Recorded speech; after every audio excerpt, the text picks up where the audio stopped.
9 Eyes Never Shut. Chapter 5. Shouts and Whispers. "And you didn't think that was important enough to tell me?" Lucien was shouting. Cree was shouting back. Every eye was on the raging pair as they stormed around the cavern, narrowly avoiding stamping out the campfire, which now lay forgotten. "I did not think it would matter," the tabaxi hurled at him. "Now that you are yourself again, why should whatever that imposter got up to be of any consequence?" Lucien screamed, so loudly that a cloud of birds in a tree by the cave mouth took flight in alarm. 3 years, Cree! 3 years! I existed for 3 years and you just wanted to brush it under the rug? Yes. Her bluntness caught everyone in the cave off guard. Yes, of course I did. Do you think I enjoyed seeing that obnoxious fool swaggering around wearing your face? At the time, I was just so blinded by hope that I never stopped to question, but no matter.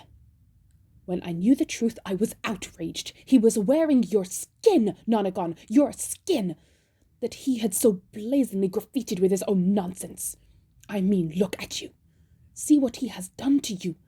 I've seen you changing. It's all over you. Silly pictures trying to blot out your powers, but they would not take ink, I bet. Lucien had buried knuckles into his closed eyes, drawing in a long, deep breath. This is what you warned me of? This is what you said I would not like when I asked you what happened to me? Yes. Again, her honesty shocked him. Then why did you hide it? Cree stepped over the dwindling pile of firewood and came to a stop directly opposite from Lucien. The fire crackled and sparked between them. Because whoever stole your body is dead, gone, dusted out on the Glory Run Road. They no longer matter to the world. You are back with us. Telling you would only have brought frustration and pain. I chose not to elaborate. Lucien lowered his hands. They thudded dully into place by his hips, and he remained motionless where he was. Mollymauk, he said. His name is Mollymauk. He is far from dead, and he matters to me. Cree let out a noise, something like a howl of rage permeated by a growl like a tiger. In one bound, the tabaxi was face to face with the tiefling, striding forwards and driving him back until a dull thud sounded and jingling from Lucien's many horn accessories. He was slammed into the hard stone of the cave wall. Listen to me, Cree hissed. Narrow feline eyes twitched as she stood nose to nose with her leader. You are Lucien. You are the Nonagon. You died and now you are back. That is it. Full stop.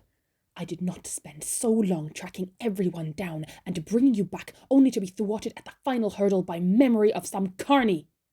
They were both breathing very hard by this point. All right, Lucien said quietly. All right, I understand. I am not ungrateful for everything you've done, but things are different this time. I cannot control it. He exists. He is here in me. But knowing him is not going to help me now. I will make more effort to focus on the present, on you. I promise. But the tiefling straightened up, shifting his spine off the rocky wall. Cree, is there anything else you have not told me? There was a silent pause. The tiefling waited.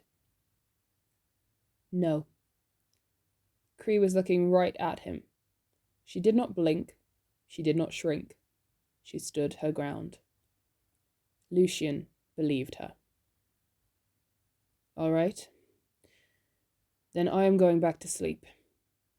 He made to move past her, but a furry hand caught his arm and held him back. You are ours, Nonagon, and we are yours. This is where you belong, here with us. There was very nearly a note of pleading in her voice. Lucien nodded. I know. Do you, though? The voice asked, as he settled back down under the cloak again. Yes, Lucien insisted. I am here now. I am with this group. I am where I belong. That's the truth of it. Never trust the truth. What? The truth is vicious. The truth thinks you owe it something. I do owe it something. I owe these people. I owe Cree. What do you owe them? A leader. The Nonagon. They are going to... To what? Make you live forever? Yes. And that's what you want? Yes. Terrific! What's your problem?